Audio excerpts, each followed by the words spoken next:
I grew up surrounded by a gentle family and kind friends. It was a childhood in a typical household, not outstanding in academics, sports, or looks, but I always felt blessed with the relationships I had. Perhaps that's why I have a habit of trusting people too easily. Because of this, I've often been called naive or an oddball throughout my life. This story is about an episode with my naive self and a pitiable mother-in-law, Carol, who harassed me. My name is Rosie. I'm a 31-year-old sales associate. I just married Arnold last year, and we're still in the honeymoon phase. We often talk about wanting kids soon, but are enjoying our life as a couple. Arnold's parents live in their own house, about a 20-minute drive from our apartment. Once a month, Carol invites us over for dinner at their place. My friends worry. Isn't it hard going to your in-laws every month? Asking. But it's not a burden for me.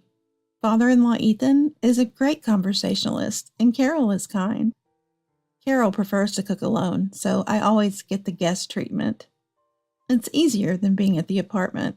I just laugh and chat with Ethan and Arnold while they drink, and the meal is served. Except for one thing. Ugh. Today, Arnold and I were invited over for dinner again by Carol.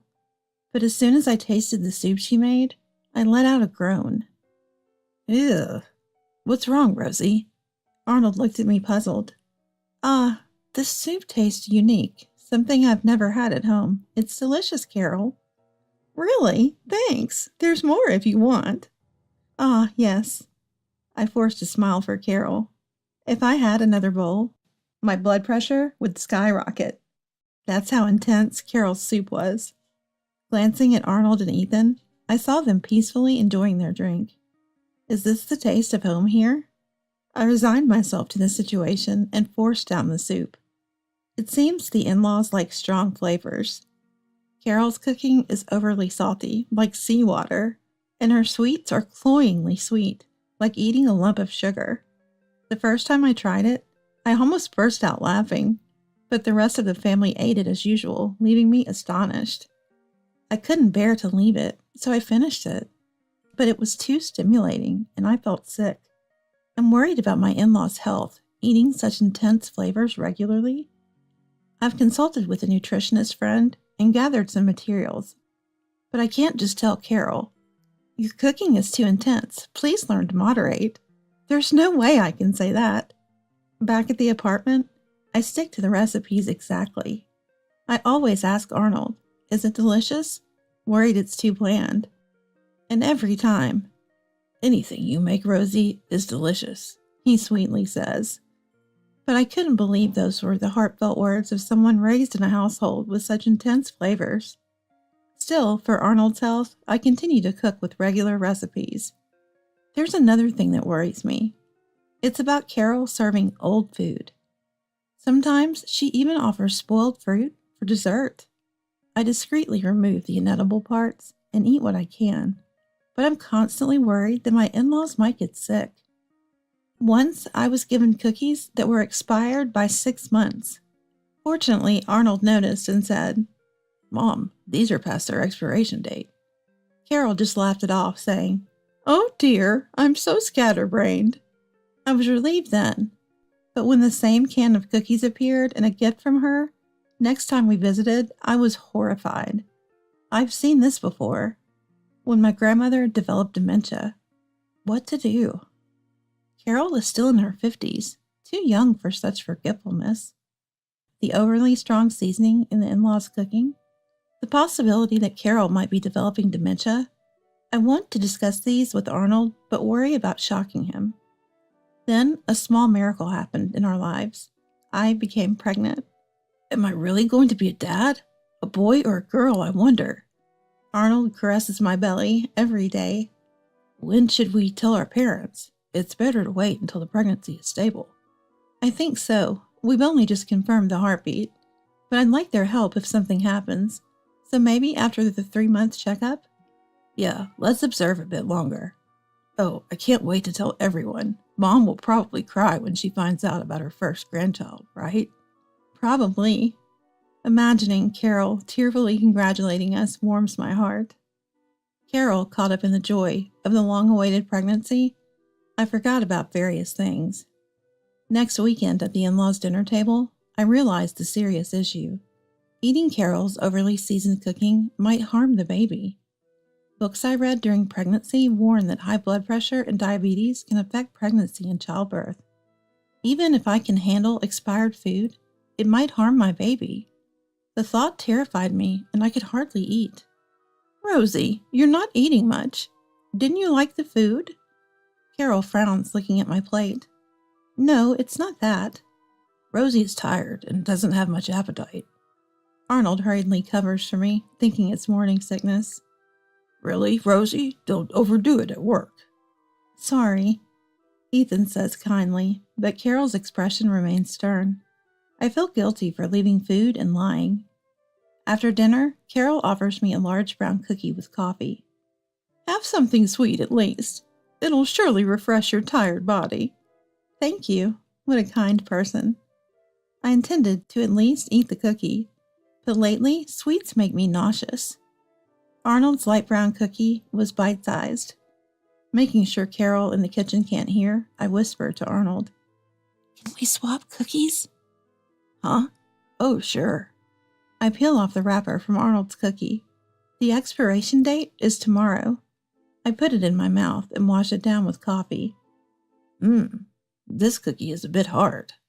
Arnold, breaking the larger cookie in half, looks puzzled. Just as he's about to eat it. No! Carol, returning from the kitchen, yells out. Startled, my heart leaps. Arnold freezes and Carol snatches the cookie from his hand. Why does Arnold have this cookie? I gave it to Rosie. It's fine. I'm eating it. It's not fine. It expired. What? Ah! A stunned silence follows Carol's outburst. Confused, I blurt out. That cookie was expired? I didn't notice any date on it. But my words hardly helped the situation. Rather, it only confirmed there was malice in Carol's actions. So, Mom, you were trying to make Rosie eat something expired without telling her? Arnold asked Carol, emotionlessly. When Arnold is quietly angry, it's even more frightening. Carol seemed to understand this and was frantically trying to cover it up. It's not like that. The expiration date passed, but it was a big, tasty thing that I wanted Rosie to eat. Then why did you freak out when I was about to eat it? You knew it was bad and still passed it to Rosie, right? Well, even I, usually oblivious, finally realized. Realizing it, I felt a chill run down my spine. So you mean to say, Carol, that you've been intentionally giving me old things and expired sweets? What? What do you mean, Carol? Ethan glared at her with an intense look. It wasn't on purpose, just some old stuff left over. Thought it'd be a waste not to have Rosie eat it. That's exactly what doing it on purpose means. There's no good reason to feed someone something too old for you to eat. But she's a wife, right? It's natural for a wife to eat old stuff. You're a wife too, but you've never been treated like that. Well, yes, but... Carol, panicking, slammed the table. Watching her, I felt my heart growing cold. The Carol I loved was nowhere to be seen. I was utterly disappointed, thinking it was all an illusion. The betrayal made her look not kind but hideous, frantically making excuses. That made me wonder about something else. Was all that also Carol's malice? Was the overly strong taste of the food also a form of harassment? What? Ethan and Arnold looked surprised. Oh! Carol's face said it all. Arnold grabbed a cup of soup in front of me. No, Arnold! Ignoring Carol's protest, Arnold tasted the soup and spat it out. And then I spat it out. Tastes like drain cleaner. Ethan, trying a bite of the food I hadn't touched, grimaced. Rosie, have you been finishing all this food every time? Yes, I thought this was the taste of this household. Ethan and Arnold ate it too. We had normal seasoning, Arnold explained. I see. So that's how it was. Arnold's shoulders dropped, looking drained. No way, this seasoning is messed up. Plus, you've been eating expired stuff. I thought maybe Carol was developing dementia. Carol's mouth twitched. To think she was not liked by her son's wife and considered a sympathetic old lady with early dementia? Poor woman. Rosie, you're kind. You endured thinking Mom had dementia. Arnold praised me with a gentle voice. In contrast, Mom? Exactly. Can't believe Carol would torment Rosie, who believed in her so much. Ethan and Arnold sighed. I never thought Carol was like that. I consulted with everyone, worried about her taste buds and health, thinking she might have early dementia at her age. Consulted with who? Carol's face went pale. She hadn't imagined her misdeeds were known to others. My parents, friends, colleagues, they were all kind and gave me various materials and pamphlets, see? I pulled out pamphlets from my bag, piling them up.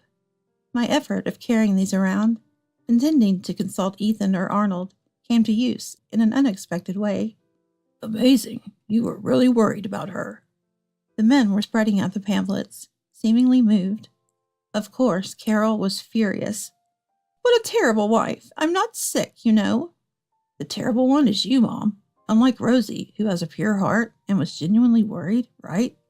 Shut up, shut up. I never liked this wife from the start. It finally opened again. Carol finally snapped, pointing at me with a furious glare. My precious Arnold, taken by such a foolish woman. And she didn't even notice the harassment.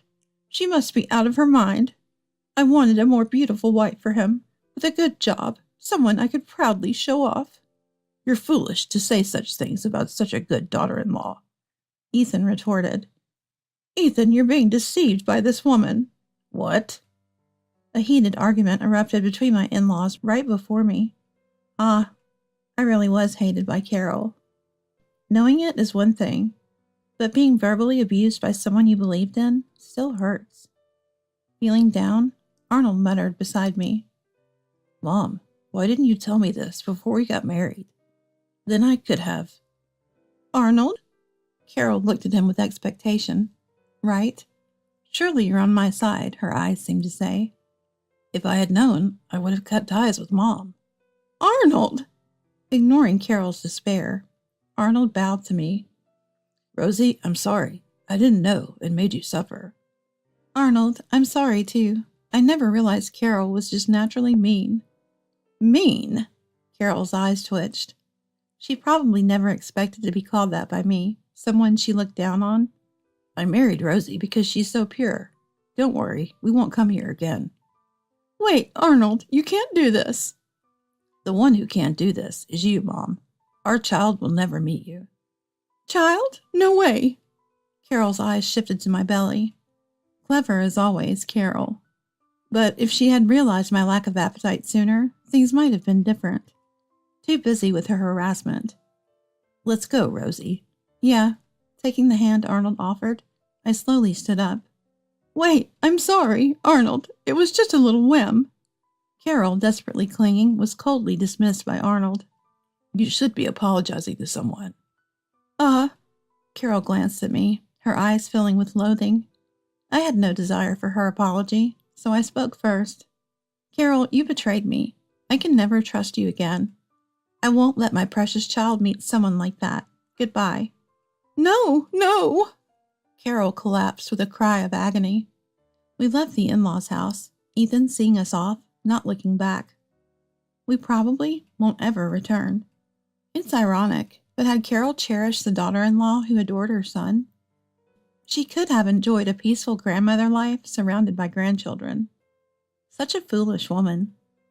Later, I explained the situation to friends and parents who had given me pamphlets. They were either astounded I finally realized or relieved. It seems everyone but me had recognized the harassment, but they listened and prepared materials so they could testify when I finally noticed the harassment. Embarrassing and pathetic. Thanks to the plethora of materials everyone prepared, it was proven how genuinely concerned I was. It helped Arnold and Ethan fully support me. I truly am blessed with the people around me. A year later, I'm busy every day caring for my son Dylan. Today we're having a home party as a baby shower, and I'm preparing food. Arnold is showing off his wonderful dad skills, playing with Dylan and changing diapers. Then my mobile phone rang with a call from Ethan, who's invited to the baby shower. Assuming he had a question, I answered without hesitation. "Hello, Rosie?" The voice, trying to sound cheerful, was obviously not Ethan's. I recognized it even after a year. It was Carol. After declaring estrangement, we moved away from the in-laws' house, sharing our new address only with Ethan. I blocked Carol's phone number and even had her delete mine from her mobile. Thanks to Arnold and Ethan acting as barriers, we enjoyed truly peaceful days without Carol barging into the hospital during childbirth. Is she trying to ruin that now? Just knowing Carol is on the other end of the phone makes my skin crawl. "Ethan's in the restroom right now. It's Dylan's baby shower today, isn't it?" Carol must have guessed, not from Ethan, but from the atmosphere of the celebration preparations. Arnold, recognizing the tension in my voice, gestures to take over the call, but I signal to continue. I'm a mom now, no longer the naive and sweet wife. "Rosie, listen. I really feel bad about what I did. It was crazy of me to be so mean. I've been reflecting a lot." "Uh-huh. So could I see Dylan soon? I've bought lots of cute clothes and toys for him, please."